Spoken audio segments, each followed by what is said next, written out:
সম্মানিত ভিউয়ার্স, আসসালামু আলাইকুম ওয়া রাহমাতুল্লাহি ওয়া বারাকাতুহু।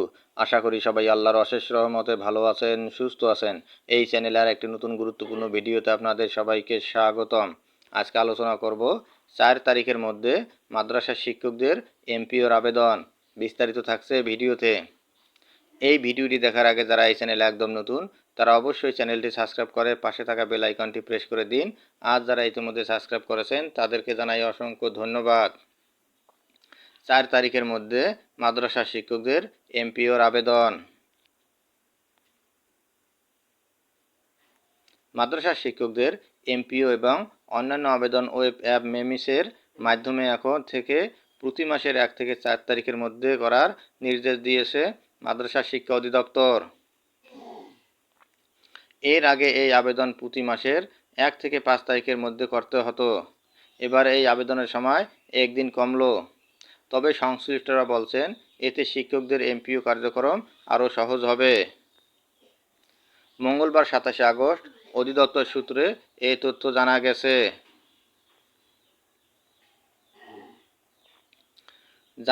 সেবা সহজীকরণের লক্ষ্যে বেসরকারি শিক্ষা প্রতিষ্ঠান, মাদ্রাসা, জনবল কাঠামো ও এমপিও নীতিমালা 2018 23 নভেম্বর 2020 সংশোধিত অনুযায়ী শিক্ষক কর্মচারীদের নতুন এমপিও সহ বিভিন্ন ক্যাটাগরির আবেদন অনলাইনে মাদ্রাসা প্রদান।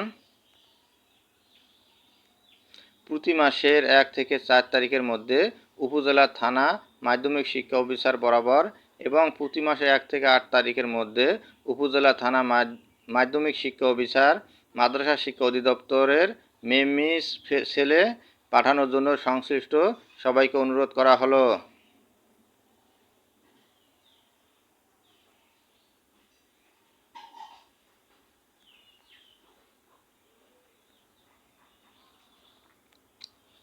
মাদ্রাসা শিক্ষকদের এমপিও এবং অন্যান্য আবেদন ওয়েব অ্যাপ মেমিসের মাধ্যমে এখন থেকে প্রতি মাসের 1 থেকে 4 তারিখের মধ্যে করার নির্দেশ দিয়েছে মাদ্রাসা শিক্ষা অধিদপ্তর।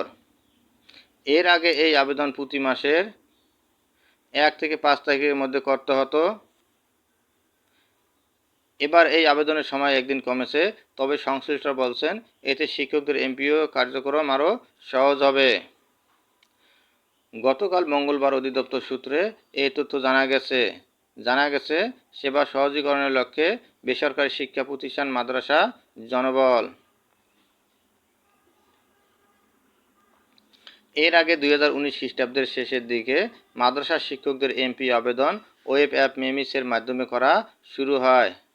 এর আগে স্কুল কলেজ শিক্ষকদের এমপিও দিতে তৈরি করা মাধ্যমিক ও উচ্চ শিক্ষা অধিদপ্তরের EMIS সফটওয়্যার ব্যবহার করেই দীর্ঘদিন ধরে মাদ্রাসা শিক্ষকদের এমপিও দেওয়া হতো।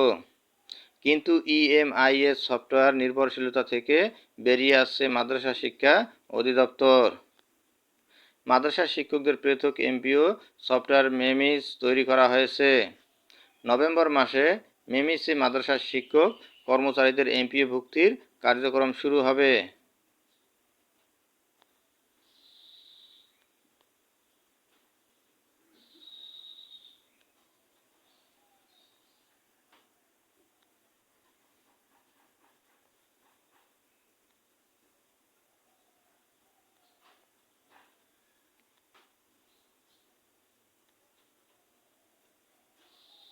ধন্যবাদ জানিয়ে বিদায় নেওয়ার আগে আবারও অনুরোধ জানাই, যদি ভিডিওটি ভালো লাগে এবং সর্বশেষ শিক্ষামূলক আপডেট ভিডিও পেতে চান তাহলে অবশ্যই চ্যানেলটি সাবস্ক্রাইব করুন। ধন্যবাদ সবাইকে।